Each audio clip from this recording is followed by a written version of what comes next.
توی این ویدیو کوتاه کردن شلوارهای جین رو به صورت فابریک آموزش میدیم. برای این کار ما مقداری که میخوایم از قد شلوارمون رو کوتاه کنیم رو علامت میزنیم. خب حالا این کار چطوری انجام میدیم؟ مثلا ما الان توی این شلوار میخوایم 3 سانت از قد شلوارمون کوتاه کنیم.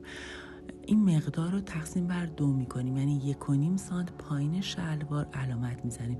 چرا این کار رو میکنیم؟ چون شلوارمون وقتی داره تا میخوره روی هم مقدارمون باید نصف بشه. اگر ما همون 3 سانت رو علامت بزنیم شلوارمون در نهایت کوتاه میشه قدش.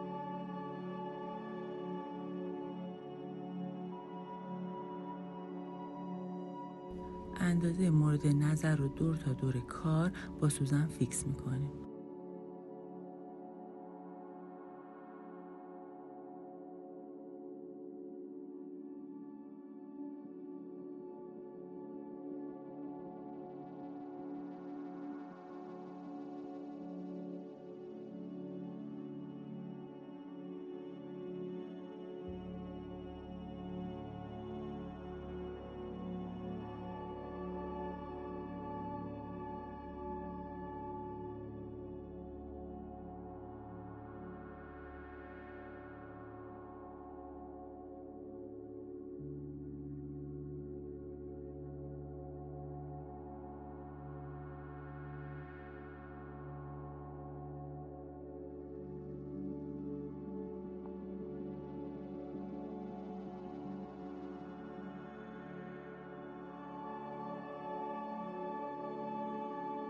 پایین کار رو میبریم زیر چرخ و دور تا دورش رو میدوزیم.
جاهایی که روی درز شلواره و حالا به خاطر جنس جین بودن مقدار ضخیمه رو با بشکاف یا با هر وسیله که دم دستمون هست کمک میکنیم که از زیر پایه چرخ رد بشه.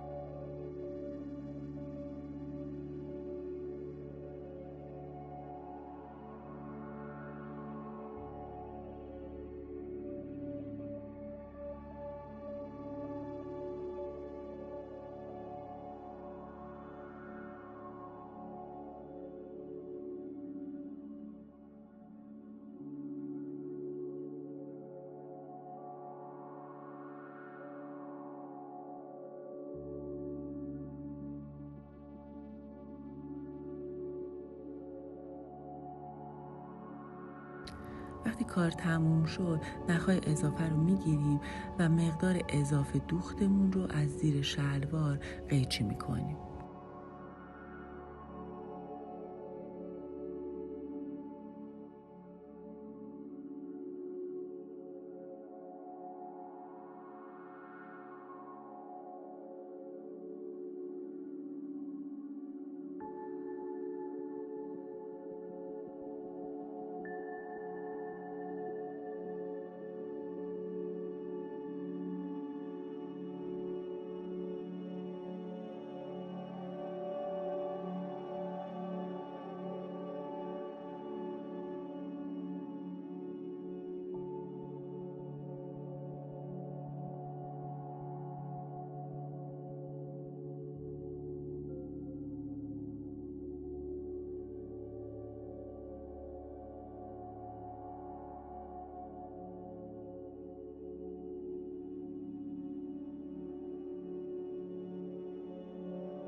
الان قسمت فابریک شلوار اون دوخت ابتداییش رو میشکافیم.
وقتی شکافتنمون تموم شد، حالا نخهای اضافه دوخت و اینا رو تمیز میکنیم، بر میداریم که زیر چرخ گیر نکنه و همینطور که دارین میبینید طبق ویدیو روی هم میذاریم. یعنی ما اون دولایه‌ای که از زیر شلوار باز کردیم و میذاریم روی درز دوخته شده خودمون و از روی شلوار چرخش میکنیم.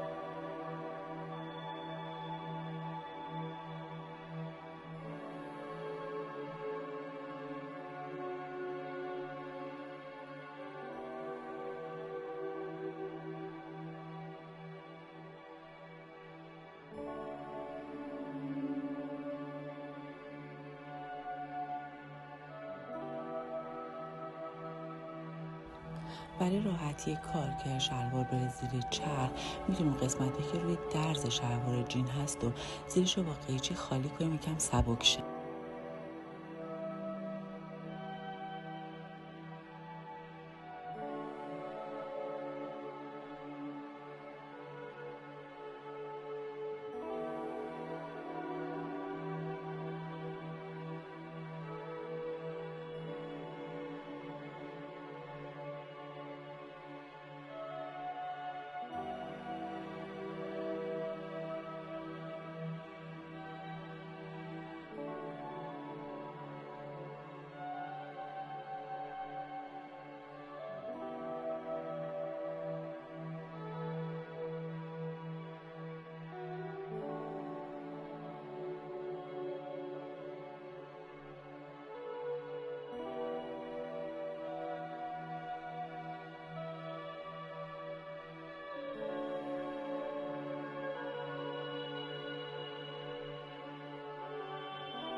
حالا همین کار رو برای طرف دوم شلوارم انجام میدیم.